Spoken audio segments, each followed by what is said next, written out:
హరి ఓం ప్రియాత్మ స్వరూపులారా, మోహముద్గరం భజగోవిందం నుండి మరో శ్లోకం అండి.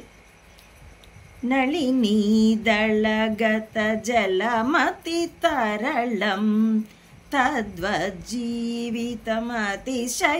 చపలం విద్ధి వ్యాధ్యభిమానగ్రస్తం విద్ధి వ్యాధ్యభిమానగ్రస్తం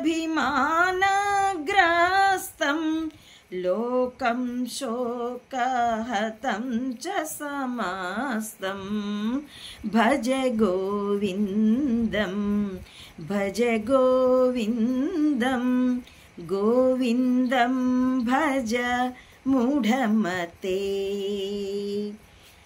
తామరాకు మీద నీటి బొట్టు అద్భుతంగా తళతళ మెరుస్తుంది. కొంచెం గాలి వీచితే నీళ్ళల్లో పడి నీటిలో కలిసిపోతుంది. ఆ మెరుపు ఉండదు, ఆ ముత్యపు వెలుగు ఉండదు.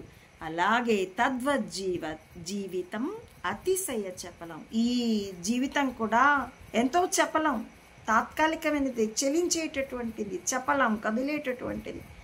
తామరాకు మీద ఉన్నప్పుడు మెరుస్తుంది, నీటిలో పడితే ఆ నీటిలో బురదలో కలిసిపోతుంది.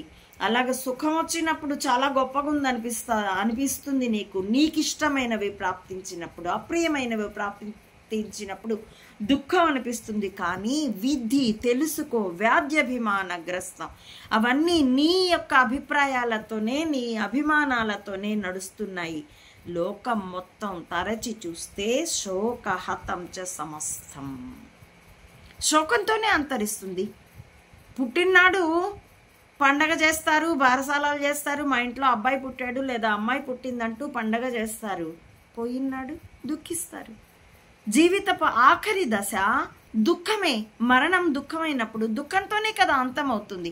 కాబట్టి ఈ లోకం అంతా కూడాను శోకహతం చ సమస్తం, సమస్తము కూడా ఇదంతా కూడాను దుఃఖంతోనే ఆఖరైపోతుంది, అంతరిస్తుంది, అంతమైపోతుంది. చివర ట్రాజడీ మూవీ అంటే తొందరగా చూడడానికి ఇష్టపడం కదండి. అలాంటప్పుడు ఎవరి లైఫ్ అయినా ట్రాజడీనే, ఎండింగ్ విత్ సారోఫుల్నెస్. అలాంటి చోట ఎందుకు తాపత్రయం? సత్యాన్ని అంగీకరించు, దాని యుక్తతలు తెలుసుకో, లిమిట్స్ తెలుసుకో. ఉప్పు, కారం, పసుపు అన్నీ అవసరమైనవే. గదిలో రాసులు పోస్తున్నాయనుకోండి, మిరియాల పొడులు, ధనియాల పొడులు, జీలకర్రలు, ముక్కు ఘాటెక్కి దెబ్బకు బయటకు పరిగెడతాం. అన్ని అవసరమైన వస్తువులే. అవి ఎంత అవసరమో అంతవరకు చిన్న సీసాల్లోనో డబ్బాల్లోనో పెట్టుకుని సర్దుకుని ఉంటే ఆ గదిలో కంఫర్టబుల్గా ఉంటాం. జీవితము అంతే. when we apply the limitations, then life will be comfortable, though it has the sorrowful ending. కాబట్టి అందుకే మనకి గీతాచార్యుడు యుక్తత పాటించమని, యుక్తాహార విహారస్య యుక్త చేష్టస్య కర్మసు యుక్త స్వప్నావబోధస్య యోగో భవతి దుఃఖ, దుఃఖాన్ని దూరం చేసే యోగం అటువంటి వాళ్ళకే పడుతుంది అని చెప్పాడు.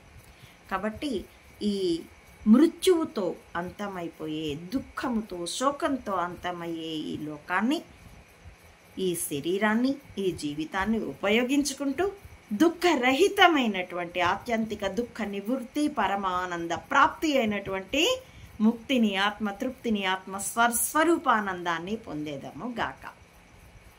నా ఈ వీడియోల కంటెంట్ మీకు నచ్చితే please like, share and recommend my channel to others and subscribe it. Please support Amma-Odi Mata Anantananda to spread the truth. Thank you for watching.